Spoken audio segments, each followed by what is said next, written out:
할렐루야. 오늘도 수요기도에 참여한 여러분 환영하며 축복합니다. 오늘도 말씀 속에서 기도의 제목을 찾아 함께 간절히 부르짖어 기도할 때 기도의 능력을 경험하는 이 밤이 되기를 주님의 이름으로 축복합니다. 오늘은 열왕기상 2장 1절로 4절까지만 봉독해 드립니다. 하나님의 말씀을 경청하시기 바랍니다. 다윗이 죽을 날이 임박하매 그의 아들 솔로몬에게 명령하여 이르되 내가 이제 세상 모든 사람이 가는 길로 가게 되었노니 너는 힘써 대장부가 되고 내 하나님 여호와의 명령을 지켜 그 길로 행하여 그 법률과 계명과 율례와 증거를 모세의 율법에 기록된 대로 지키라. 그리야 하면 내가 무엇을 하든지 어디로 가든지 형통할지라.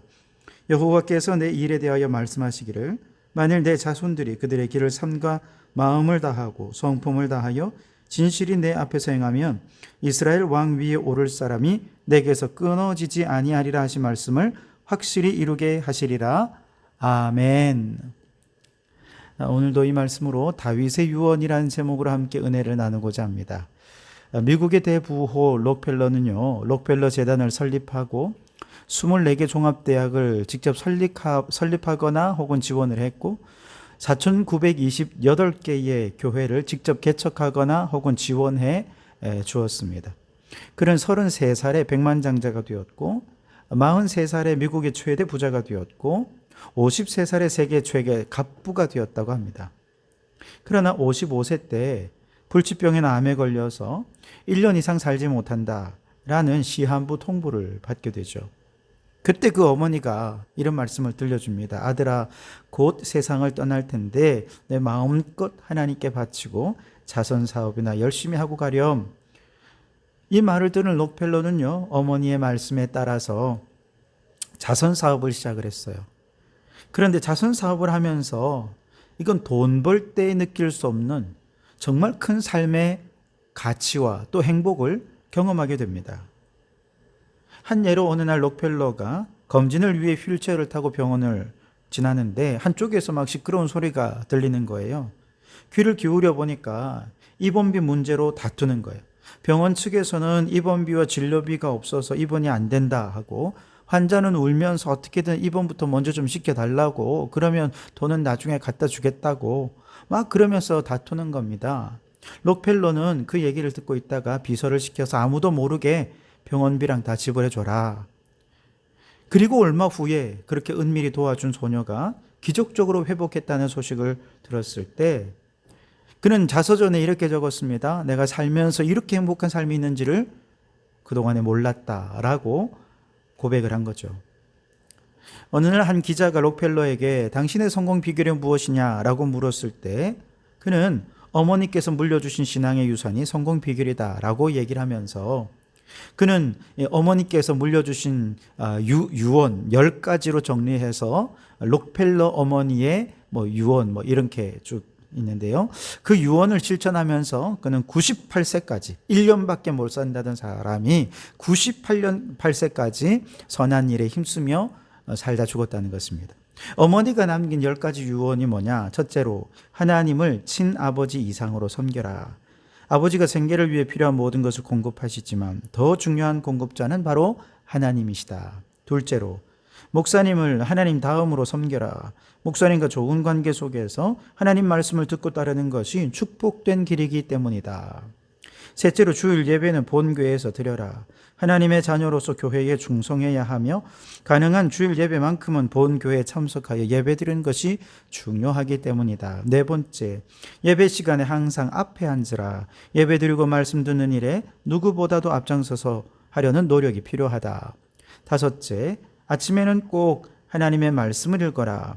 하나님께서 말씀하시는 것을 들으려는 시간이 필요하다. 여섯째, 오른쪽 주머니는 항상 11조 주머니로 하라.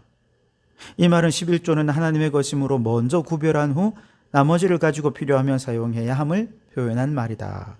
일곱째, 아침에 목표를 세우고 기도하라. 하루를 시작하기 전에 오늘 해야 할 일을 하나님께 맡기며 하나님이 모든 일에 함께하여 주실 것을 온전히 신뢰하는 믿음의 기도가 필요하다. 여덟째, 남을 도울 수 있으면 힘껏 도우라. 그리고 도와준 일에 대해 절대로 나팔을 불면 안 된다. 아홉째, 아무도 원수로 만들지 마라. 다른 사람들과의 관계가 좋지 않으면 사람들이 거리를 두기 때문에 일마다 장애 요소가 될 수 있기 때문이다. 마지막 10번째, 잠자리 들기 전 하루를 반성하고 기도하라. 알게 모르게 계속적으로 짓는 죄를 가능한 빨리 회개하여 죄로 인한 어려움과 고통을 피할 수 있어야 된다. 어머니의 그 유언이 록펠러의 남은 생을 보다도 가치 있고 행복하게 만들었다는 거죠. 오늘 성경 말씀은 죽음이 임박했음을 깨달은 다윗이 아들 솔로몬을 불러놓고 유언하는 내용입니다. 록펠러 어머니의 신앙적인 유언이 이 록펠러에게 큰 영향을 끼친 것처럼 다윗의 마지막 유언도 솔로몬에게 평생의 교훈이 되었는데요. 다윗이 아들 솔로몬에게 가르친 신앙적인 유언은 무엇일까? 한마디로 말하면 힘써 대장부가 되라는 것입니다. 2절 말씀에 내가 이제 세상 모든 사람이 가는 길로 가게 되었노니 너는 힘써 대장부가 되고, 그렇게 말씀을 하시죠. 대장부라는 말을 찾아보니까요, 장부라는 말은 성인 남자라는 뜻이에요. 그 앞에 훌륭하다라는 뜻에 대라는 접두어를 붙여서 훌륭한 성인 남자, 문자적으로는 그런 뜻이지요. 그럼 누가 훌륭한 사람인가? 사람마다 다 기준이 다르잖아요. 사전적으로는 이렇습니다. 큰 뜻을 품고 그것을 이루기 위해 꾸준히 노력하는 사람, 혹은 그 뜻을 이룬 후에도 교만하지 않고 반대로 뜻을 이루지 못하더라도 비굴하지 않은 사람이 바로 대장부다라고 정의를 하고 있습니다. 또 다른 의미로 사소한 것에 얽매이지 않고 강인한 의지와 넓은 마음으로 품은 뜻에 도전하는 사람, 그러면서도 예의 바르고 이해심 많고 남을 배려할 줄 아는 사람을 대장부로 정의를 하고 있더라고요. 자, 이런 사전적인 의미로 보았을 때 너는 힘써 대장부가 되라, 다윗의 이 교훈의 속에 담겨져 있는 첫 번째 의미는 대장부가 되기 위해서는 먼저 큰 뜻을 품어야 한다는 거죠.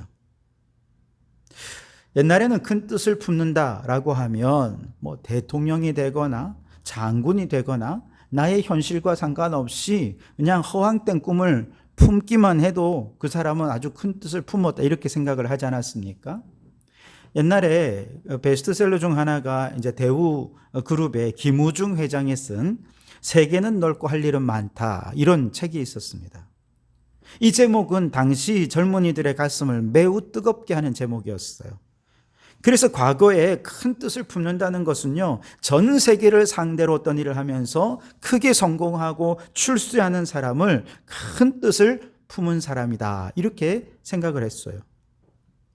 같은 맥락에서 당시에는 교회 안에서도요, 수련회 같은 데 가서 젊은이들에게 막 큰 꿈을 품어라, 하나님이 주시는 큰 꿈을 품어라 도전하면서 막 동성으로 기도하면 우리 자녀들은요, 얼마나 허황된 꿈을 이야기하는지. 주여 현대그룹을 내게 주십시오.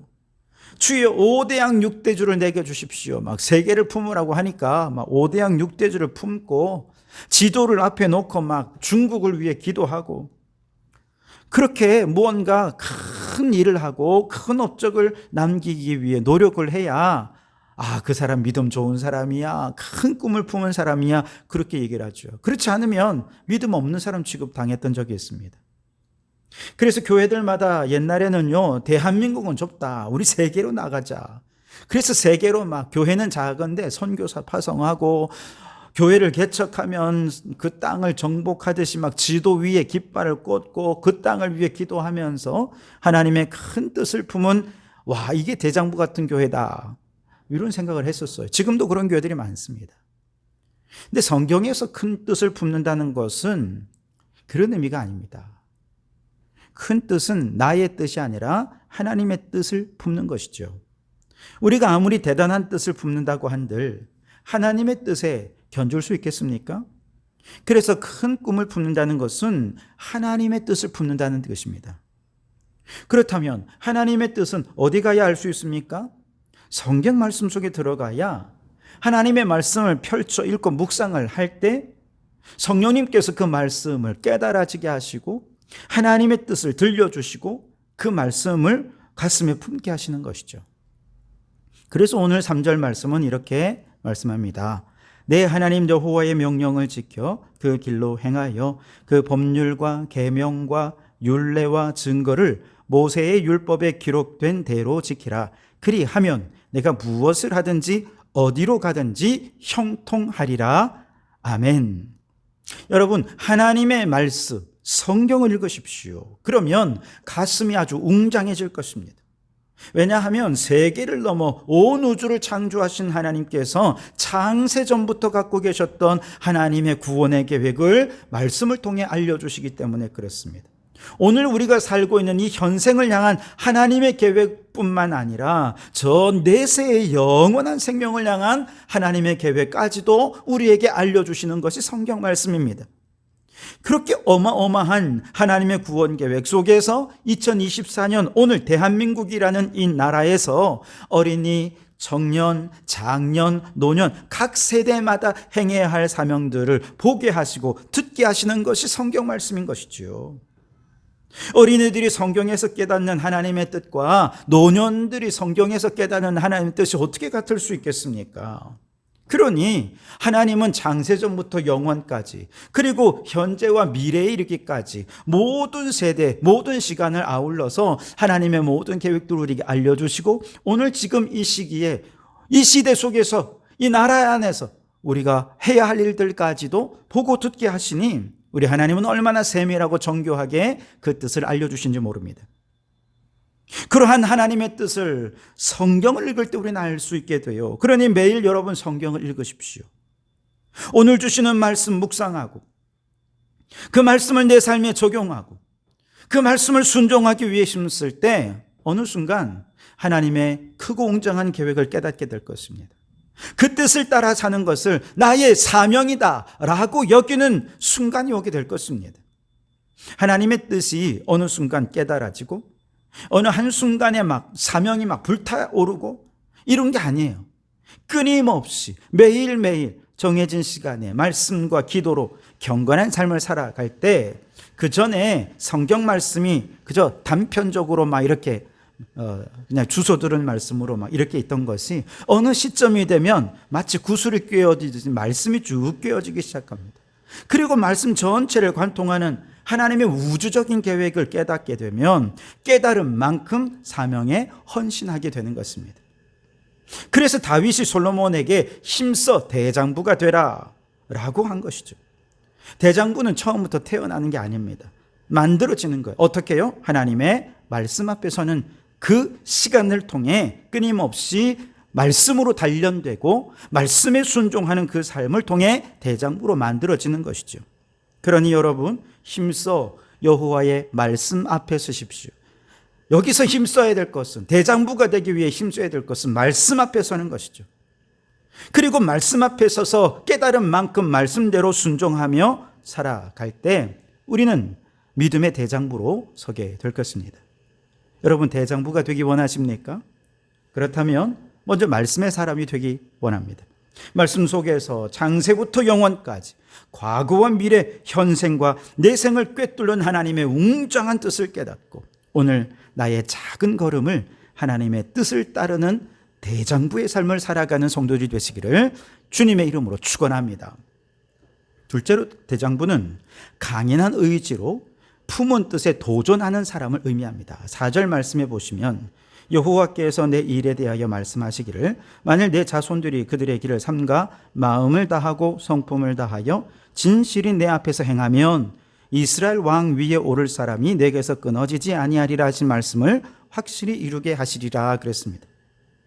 하나님의 말씀을 읽으면서 이게 하나님의 뜻이구나 깨달아진다 하더라도 그 뜻대로 사느냐 그렇지 않느냐 하는 이건 또 다른 문제죠. 대장부가 되지 못한 사람들은요 하나님의 뜻을 깨닫는다고 하더라도 현실의 평안과 현실의 쾌락과 세속적인 것에 마음을 빼앗겨서 세상을 향하면서 대장부의 길을 포기한 사람들입니다. 그러나 믿음의 대장부는요 하나님의 뜻을 깨달았다면 그 뜻을 이루는 일에 삶과 마음을 다하고 성품을 다하고 힘을 다하고 뜻을 다하는 강인한 의지로 그 뜻을 이루기 위해 살아가는 사람, 그가 믿음의 대장부인 것입니다. 여러분 이 교훈은 다윗이 열심히 공부해서 주는 교훈이 아니에요. 누가 전해준 이론이나 사상들이나 이런 것들을 듣고 전해준 것이 아닙니다. 다윗이 지금까지 얼마나 많은 우여곡절을 겪었습니까? 자신의 우여곡절 많은 정말 그 모든 삶의 경험을 통해 그가 깨달은 것들, 하나님 앞에 고백한 것들을 지금 교훈으로 전해주는데요. 다윗은 하나님의 뜻을 이루는 과정은 마음을 다하지 않으면 안 된다는 것입니다. 성품을 다하지 않으면 그 뜻을 결코 이룰 수 없다는 얘기죠. 그걸 너무 잘 알고 있는 것입니다. 또한 이 말씀은요, 마음을 다하고 뜻을 다하라. 여러분, 이 말씀은 어디에 나옵니까? 신명기 6장 5절. 너는 마음을 다하고 뜻을 다하고 힘을 다하여 내 하나님 여호와를 사랑하라. 여러분, 이 말씀은 모세가 가나안 정복을 앞둔 백성들, 자신의 마지막 유언으로서 이 백성들에게 남긴 말입니다. 모세가 유언처럼 남긴 이 말, 그가 걱정했던 게 무엇입니까? 가나안 땅은 말이 약속의 땅이지 약속된 축복만 있는 땅이었습니까? 그렇지 않잖아요. 이미 그 땅에는 11개의 이방민족들, 가나안 족속, 히위 족속, 여부수 족속, 암몬 족속 등등 11개의 이방민족들이 차지하고 있었습니다. 그리고 그들이 정착하면서 일구온 그들의 문명은 이스라엘보다 훨씬 더 화려했고, 그들의 군사는 더 강력했고, 그들의 경제는 훨씬 더 풍부한 경제를 가지고 있었습니다. 이스라엘과 비교가 되지 않을 정도입니다. 심지어 그 가나안 땅은 하나님을 모르고 온갖 우상을 섬기던 타락하고 패역한 땅이었거든요. 그렇기 때문에 그들을 가나안 땅에 남겨두면 이스라엘 민족들에게 우상 숭배의 영향력을 줄 수밖에 없고 이방의 영향력을 줄 수밖에 없기 때문에 하나님께서 그들을 정복할 때 다 쳐버리라는 것이죠. 다 쫓아내고 진멸하라는 것입니다. 이것이 마음을 다하고 뜻을 다하여 하나님을 사랑하는 방식이었다는 것이죠. 다시 말해, 우리가 하나님의 뜻을 이루기 위해 마음을 다하고 뜻을 다하고 힘을 다하고 성품을 다하라 라는 말씀은요, 먼저는 하나님의 뜻이 아닌 다른 것들에 대해서 단호하고 철저하게 멀리하라는 의미가 되는 것이지요. 이스라엘 백성들은요, 싸우기에 지쳐서 너무 힘들어서 정복하다가 다 쫓아내다가 남은 민족들은 그냥 같이 남겨줬어요. 아유, 노예로 좀 써먹지 뭐. 농사기술도 전수받아야 되잖아.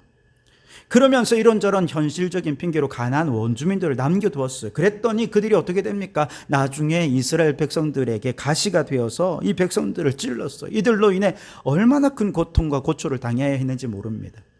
오늘 우리도 마찬가지입니다.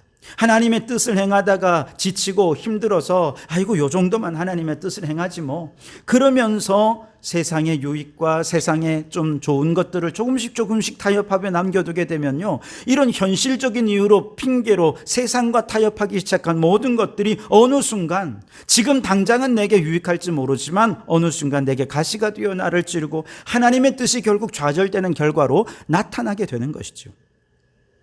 이것을 알기에 모세는 유언처럼 모든 백성들에게 마음을 다하라, 뜻을 다하라, 힘을 다하라, 그렇게 여호와를 사랑하라고 명령한 것입니다.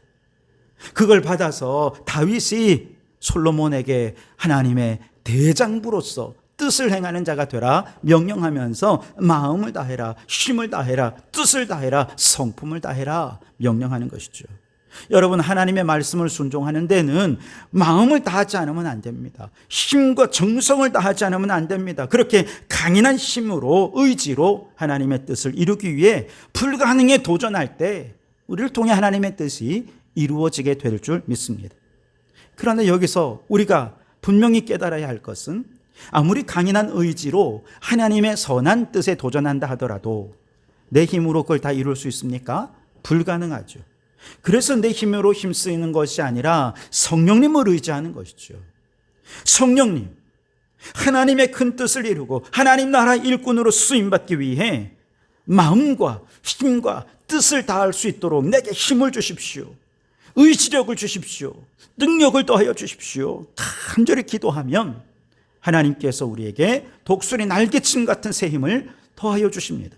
이사야 40장 28절로 31절 말씀에 너는 알지 못하느냐, 듣지 못하느냐, 영원하신 하나님 여호와 땅끝까지 창조하신 이는 피곤하지 않으시며 곤비하지 않으시며 명철이 한이 없으시며 피곤한 자에게는 능력을 주시며 무능한 자에게는 힘을 더하시나니 소년이라도 피곤하며 곤비하며 장정이라도 넘어지며 쓰러지되 오직 여호와를 앙망하는 자는 새 힘을 얻으리니 독수리가 날개치며 올라감 같을 것이요 다른 박질하여도 곤비하지 아니하겠고 걸어가도 피곤하지 아니하리로다. 아멘.